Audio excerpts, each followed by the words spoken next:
This image here has a strong perspective, a lot of depth in the background, and we want the motion blur to 1. Follow that perspective, and 2. Be stronger in the areas that are closer to the camera and weaker in the areas that are further away. So let's do that in Photoshop.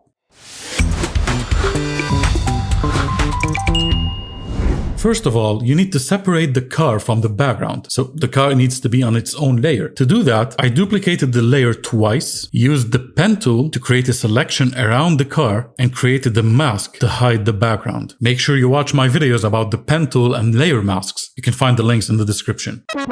And to remove the car from the background, I used the same selection, expanded it a little bit, and then used Content Aware Fill to get rid of the car. Content Aware Fill video, also in the description. Now let's create the motion blur. Right-click on the background layer and choose Convert to Smart Object. That way we can add the effects non-destructively. Go to Filter, Blur Gallery, and choose Path Blur. Here you can drag the edges of this arrow to change the direction of the blur. You can also make it a curve if you want, but make sure it follows the perspective of the image. And here on the right, you can control the speed, the intensity of the motion blur. You can also add another arrow here on the ceiling and on the ground, making sure you follow the perspective of the background. But we want the effect to be weaker in the areas that are further away from the camera. So select the endpoint of each arrow and then decrease the endpoint speed all the way to 0. Let's increase the speed a little bit. And if your image has some noise, you can see it here if I zoom in.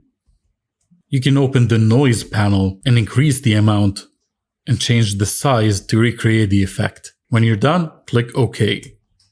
To add a spinning motion to the wheels, activate the car layer, convert it to a smart object, and then go to Filter, Blur Gallery, and choose Spin Blur.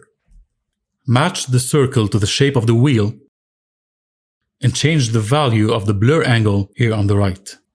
Click to add another blur area for the rear wheel, match it, and then click OK. And that's how you add motion blur to your image. Hey, come back here!